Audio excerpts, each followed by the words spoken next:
r/rules horror. Posted by you/ThePotatoBehindJosh. Rules for escaping the hospital. Based off a short story I made in 2020. You haven't been able to get proper sleep for the last few days. You keep replaying the conversation between your parents and the doctor. The exact words are too painful to think about, but you know you must get out. Well, you're strapped to a hospital bed, so you can't really get out. You'll just have to deal with the consequences of your actions. You grimace, but then the door swings open. Someone swiftly enters and starts fumbling with your restraints. As they work, you get a glimpse of their face. Ja? Part 1, Your Room. Hey! Once I finally get you free, we're getting out ASAP. 1. The only people we can trust are each other. Common knowledge. 2. Always scan potential hiding spots before you enter an area. Be completely sure you at least have 4 places to hide before entering an area. 3. Crowds are your best bet unless there is hospital staff among them. If you see hospital staff anywhere, don't go there. 4. Commotion unrelated to you is your best bet. If something diverts the attention of all staff in the room, and I mean all staff, run past it. This is rare, but always happens near exits. 5. No matter how much you want to give up and trust the staff, don't. You're tired, physically and emotionally. You're not in the right mental state to deal with this, but your rational mind knows that you can't trust them. They'll send you. Don't talk about it. Please. Sorry. 6. You might want to get some regular clothes. I didn't pack any clothes for you. If we pass by a room that is regular clothes, take them. Make sure they are form-fitting. Otherwise, you will draw attention. 7. For the love of God, don't steal anything from the hospital. Everything has a tracking device. On the topic of hospital property, don't steal the staff uniforms. You're a teenager. People are going to ask questions. 8. We're in the waiting room. If you got any normal clothes, now is the time to change into them. Put it over your gown. It's not socially acceptable to change normally in this situation. 9. On my count, dash for the exit as fast as you can.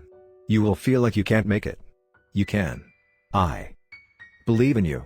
Don't throw your life away just because you're scared.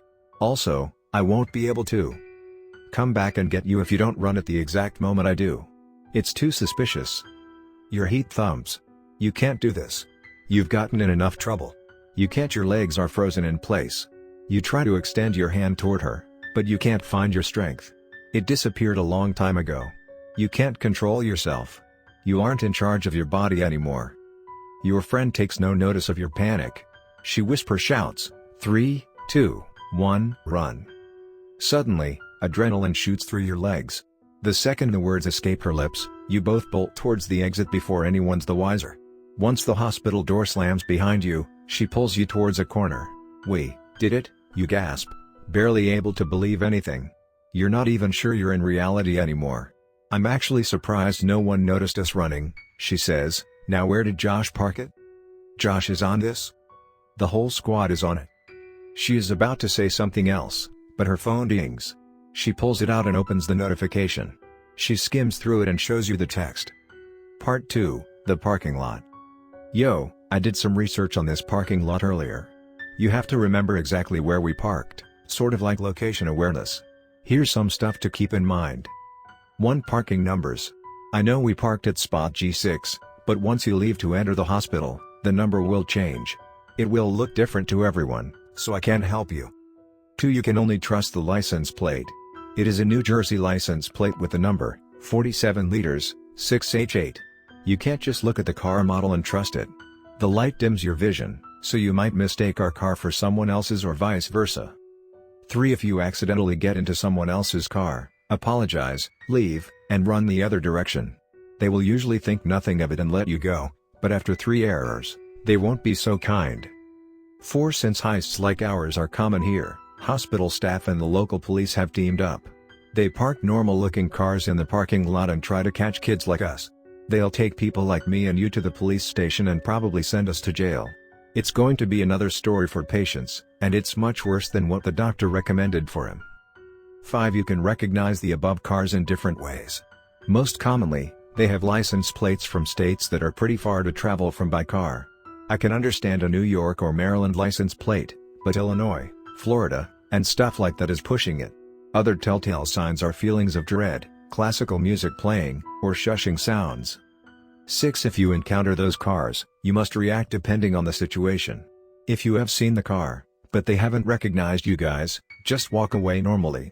If they saw you guys and are ready to chase, scream fire. It will attract a mob to the location and you guys will get lost in the chaos.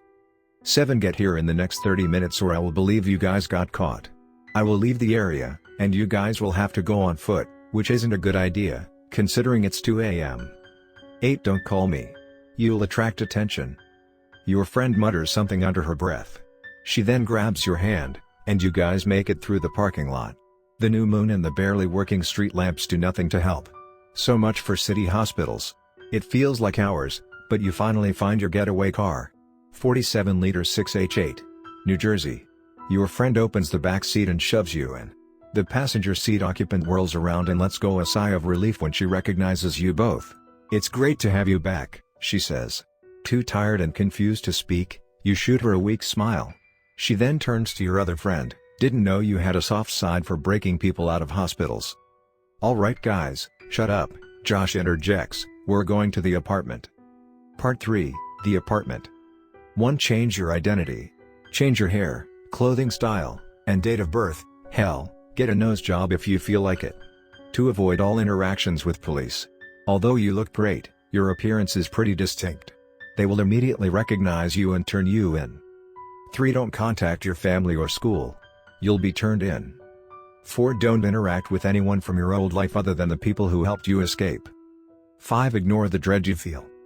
6. Although it's been a year, they are still on the hunt for you.